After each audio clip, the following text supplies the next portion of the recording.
Mga kapatid at kabayan, good news. India ino-offer sa atin ng kanilang mga indigenous fighter aircraft na Tejas fighter jet.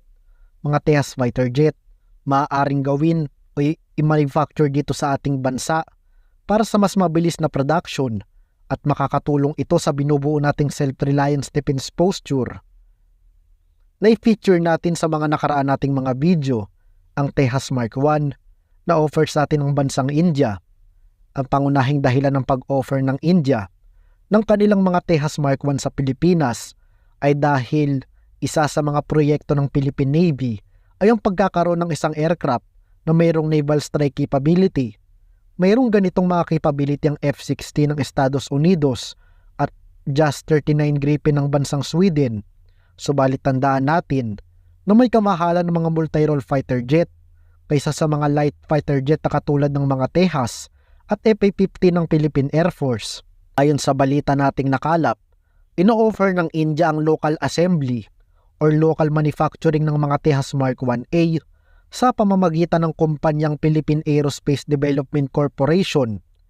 Ang mga Tejas Mark I-A ay capable na makapagdala ng mga BrahMos anti-ship missile.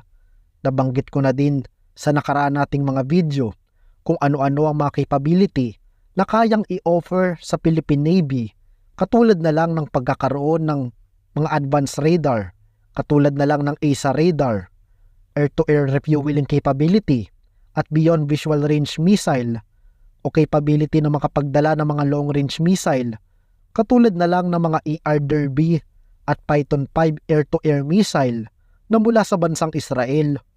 Bukod sa mga capability na aking nabanggit, patuloy din ang pag-evolve ng Tejas fighter jet. Sa katunayan nga ay mayroon ng Tejas Mark II na isang medium multi-role fighter jet na patuloy pang dinedevelop ng bansang India.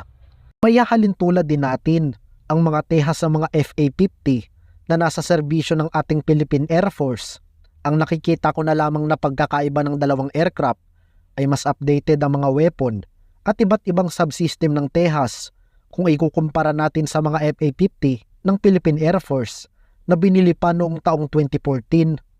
Balikan natin kanina ang offer sa atin ng India na pag-local manufacturing para sa mga Tejas Mark I-A. Isa sa mga magiging benepisyo nito ay maaari nating i-manufacture ang mga subcomponents or spare parts ng mga Tejas. Ikalawa, makikinabang ang ating mga kababayan sapagkat makakalikha ng trabaho ang offer na ito ng India. At panghuli, makatutulong ito upang palakasin ang binubuo nating self-reliance defense posture. Para pala sa mga hindi nakakaalam, ay may mga armas na dinidevelop o ginawa ang Pilipinas, katulad na lang ng Project Buhawi o paggawa ng sarili nating mga remote weapon station o remote control weapon na armado ng 50 caliber. Ang Project Buhawi ay proyekto ng Philippine Navy at Metal Industry Research and Development Center at Mechatronics and Robotics Society of the Philippines na isang private sector.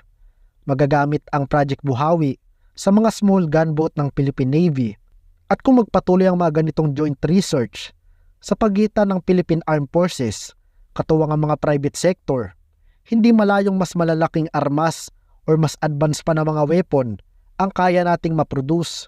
Sa ngayon, magandang simulang paggawa ng mga remote control weapon katulad ng Project Buhawi. Kaya magandang mapasok ng mga bansang katulad ng India ang ating bansa upang mas lumawak pang ating kaalaman sa paggawa ng iba't ibang klase ng mga armas at sandatang pandigma. Tatandaan natin na isa ang bansang India sa mga bansang nakikipagsabayan pagdating sa lumalaking arm and defense manufacturing.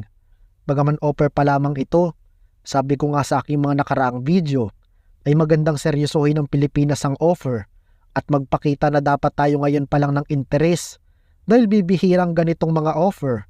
Sa ngayon, umaasa tayo na ginagawa ng pamahalaan ng lahat upang palakasin ang ating armed forces at sana mas lalong bilisan ng gobyerno ang kanilang kilos dahil mabilis na nagbabagong kilos at galaw ng China at ng mga kaalyado nito sa buong Indo-Pacific region.